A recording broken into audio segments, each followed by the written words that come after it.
Hey there guys, I'm SonicGhost and welcome back to some more Let's Play Super Mario Galaxy 2. Last time, we started exploring World 2 in the game, and now what are we going to do next? Explore more galaxies here in World 2? Nah, screw that, we're going back to World 1. At the end of the last episode, we got a letter from the Chimp, and he was challenging us to something, so let's make our way back to World 1, because now, as you can see on the world map, there was a little icon above Fluffy Bluff for the Chimp here, so now we can also get the other star that was left in this galaxy. We couldn't get the third star that was here before because it wasn't opened up to us just yet. But now with this challenge being offered to us, we can go ahead and get it. So let's do this, the Chimp's Stomp Challenge.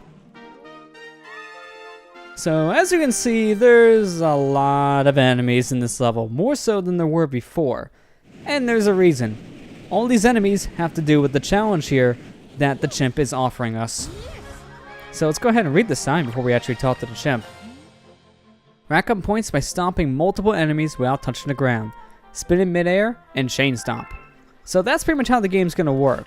If you want to get the most points from this, you're going to be airborne a lot of the time. So we'll go ahead and let the Chimp here explain all the rules. Say, hey, I'm the greatest game player in the galaxy. They call me the Chimp. Nice mustache. I got the highest score of 10,000 on this game here. Pretty simple, just stomp the enemies, then grab the coins. If you can match or top my score, I'll give you a power star. And some respect, maybe. So, you game or what? Yes, we are. You're going for 10,000 points? Good luck. You're gonna need it, pal. So, we don't have much time for this game. We only have about 120 seconds. So, like that sign told us, we want to go ahead and rank up as many points as we can by chain stomping these guys. So when we're in midair, you want to go ahead and use your spin, and that will allow you to stay in the air for as long as you can. And the most you can get from your chain attacks is going to be just the 300 points. So you're not get any more than 300. But at the same time, you want to capitalize on that as much as you can, because the more 300 points you'll get, obviously the better you're going to do. And unfortunately I missed that one, which kind of sucks. But let me collect all these coins real quick, and now give us some more points. What the heck was that? I bounced off the wall. That's what I wanted to do. Alright, so let's not bother attacking any of these guys for obvious reasons. So now let's start attacking these guys. And that already screwed me up. I was trying to go for 300 there, but that didn't work out. Sometimes it's really hard to do these chain attacks because sometimes you don't really get enough distance to attack one of these enemies, which kind of sucks. But at the same time, there's only so much you can do. Can this Goomba just stay still? Thank you. Jeez, he would not stay still. I don't think I'm going to have enough time to really rack up that many more points, so I got to be very mindful of my combos here. Oh, really? I missed him by an inch. Once again, it's really hard to rank up those combo hits, so that's where I struggled in this game the most. And at this point in the game, we're pretty much at the mercy of these Aqua Goombas and their spit. Oh, come on, please. Please don't fail. I don't want to fail this. That'd be bad. There we go. We got it. Barely. But once I collect all these coins, that's enough. So now we're just pretty much on a coin collecting duty, because now we're just pretty much trying to beat this guy's high score by whatever we can. So... Oh, no. I don't want to fall. That'd be bad. So as you can see, star bits here also kind of count. Not by much, but they count for a couple points. So if you can collect star bits too, that's also a good way to rank up points in this game. Fantastic! That's 11,080 points. Might be an amazing rival to my own skill. Here's your power star. I like how he gives us the power star just by clapping. This guy has some real pizzazz, if you know what I'm saying. Like, he's pretty fancy. But there you go. That's it. As you can see, there is a 1-up up there. I believe if you collect that, they'll give you the most points in this game. I don't remember how much points it gives you off the top of my head, but it might give you 500. If not, then it's 300. I usually don't collect the life because you have to go out of your way for it. Even though we had the points we needed at the end and I could have went out of my way just to check. Once again, I normally don't really do that because I don't really need it. Well now, you found quite a few of those power stars, huh? Well, we'll keep track of how many you got. That's it. The sign next to the helm right there. It'll also show you the whereabouts of some other power stars if you're interested. So, just like when you pause the game and you can view the totals there, this is just an easier way to do so from the ship. So we can go ahead and see how many stars we've collected in each area, and also which stars we still need to collect in each galaxy. So it's a convenient little way of, well, checking your stars when you're on Starship Mario, but at the same time, I'd rather just pause the game and do that.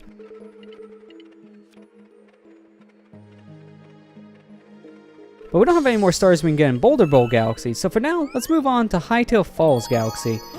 So, we're pretty much all caught up now. We're just collecting whatever other stars we want. So here, let's go ahead and do this. Hot Steppin' Dash Pepper. So, this level, we have another new power-up we can go ahead and explore, but this power-up isn't for Mario. No, this is for our friend Yoshi. And as the name implies, we have a hot pepper we're going to go ahead and give him. So, isn't Mario just the best? Giving his dinosaur friend the hottest of peppers just to make him run faster, because as the name implies, this is a power-up to make him run quick. Also, I really like the music they play here. It's so good because it's a rendition from Yoshi's Island. And this is a song you also would hear in Super Smash Bros. Melee on the Yoshi stage. So this is where I first heard this song, and it's really good. I really like the rendition of it in this game. It's very, very good. And it gets really quick once you give Yoshi a hot pepper because he's on fire. Which would make sense. I mean, that thing must be burning his mouth. But right here, we go ahead and read this sign. It pretty much just tells us how to control Dash Yoshi, which is the official name of this transformation. Yes, it's actually a transformation. So, once you eat one of these hot peppers and become Dash Yoshi, as the game implies, you move extremely quick. And I actually don't want to get that star just yet. So, let's just fall down with Yoshi here. And just pound down the end because gravity. And let's go ahead and eat our dash pepper and make our way to the top, which is easier said than done on this platform. One bonk, and you're pretty much back down to the ground, so you gotta be very careful. I kind of want to get to the top of this. There's never a point, but there's a nice little thing we can go ahead and do. And oh, I missed the pepper, so I'm not getting up here anyways. Unfortunately for us, we ate a hot pepper that didn't really do anything, so it's kind of hard to get to the top. And if I fail too many more times, yes, I will cut. Because I don't want to have everyone watch us. I'll just cut to the part where we actually make it to the top.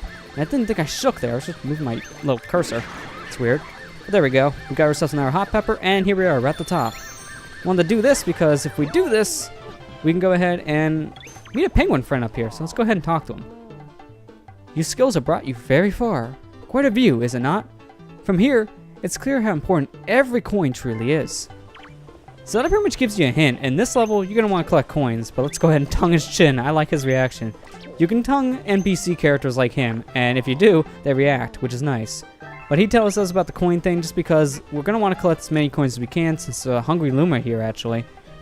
And I'm actually kind of cheating here a bit. If you want to get some easy star bits, you just jump up here, use your first-person view to get a better view of all the star bits, and just point at them. Because you can still collect star bits while in first person. It's really convenient. Every star bit matters here in Mario Galaxy. Both 1 and 2 really matters, and Galaxy 2 especially. And I barely got that checkpoint. Thank you, Yoshi Tongue. I really appreciate your long reach. So we're going to need the hot peppers to get through this, because if Yoshi isn't moving as fast as he can, we're not going to have enough time. So luckily, we can go ahead and jump and, prolong our time on these platforms, but we got a little bonus game we can go ahead and play. And it's when we get to eat a bunch of things, and I always like these. So let's just eat all the Goombas. Do our best to stomp on them if we can. We're not going to be able to stomp on all of them, obviously, but I'm going to try. Alright, stomp on him. Jump in the center. Get my one-ups real fast, and there we go. We got him. We barely got them all, which is very convenient for us. Will that star bit get to me in time? Oh, there it goes. Alright, cool. Because if you go in first person, you can see our bonuses right over there. So it's in the same area as the galaxy we're exploring already, so it's not too far off.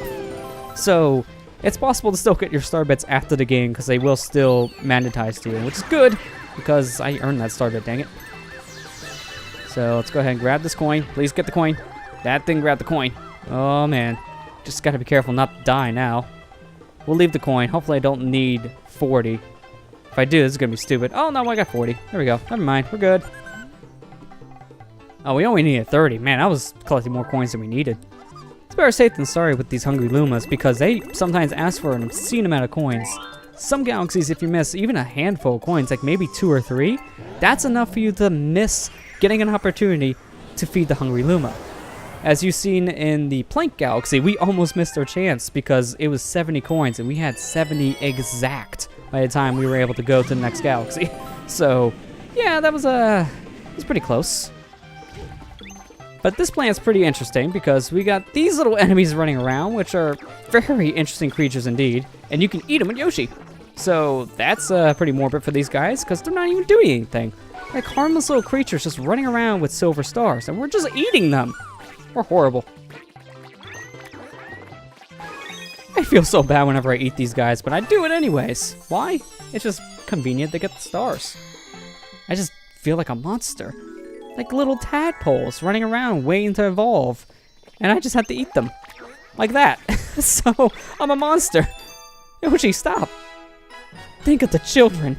Think of the children you're eating right now. I'm a monster, I swear. But there. That was our next power star, and it was one of the hidden ones thanks to the hungry Luma, so let's go back in that galaxy now and properly get our star there in the Hightail Falls. Thank you, game. I wish there was a way to speed up that tally system. It can take a very long time, as you can see, to go through it. Sure, if you press A for every screen, it will immediately tally up everything, but it still takes a while to tally all the different stars and coins and star bits you get. It can just kind of drag down. I wish there was a way to just skip it all. But unfortunately, there's not a way, so you kind of have to sit through some of it. Alright, so let's just make our way back. And we need to get all the way back to where that hungry Luma was, unfortunately, so it's kind of a far trip. And I didn't really talk to this wooden plank guy before, and all he says is climb fast, so we'll do that. And this guy is kind of similar. He's like, oh, eat the hot pepper, and that's it. So normally I would cut, but since it's right over there, which is like maybe a minute away from where we are now, I'll stick with you guys, talk with you guys a little bit, because why not? I like my viewers. And hopefully you like me. I mean, I would hope so. You guys subscribe to the channel for a reason, I hope. Alright, let's just continue on with the level here.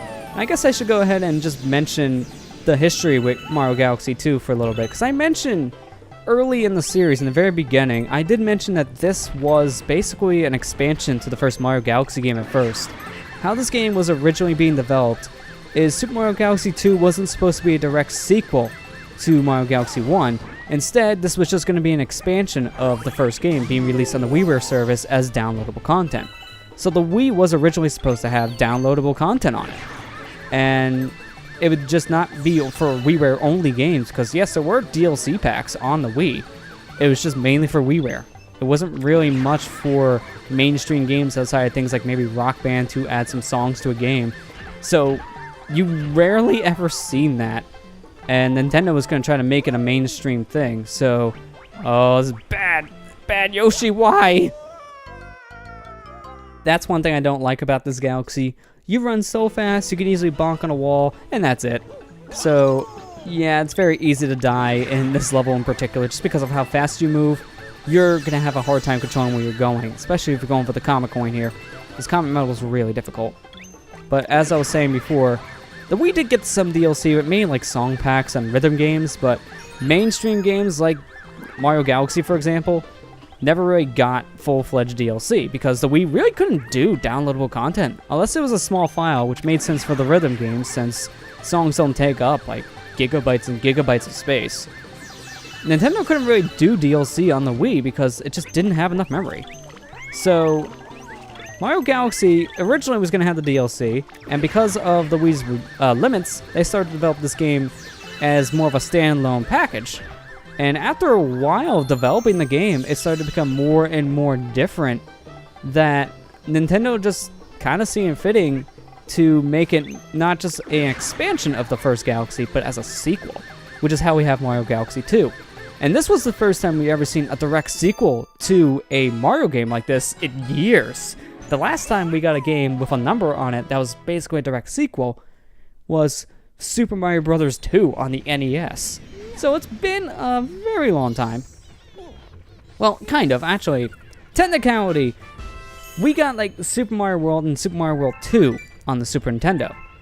A lot of people don't really count that as direct sequel because it plays very different.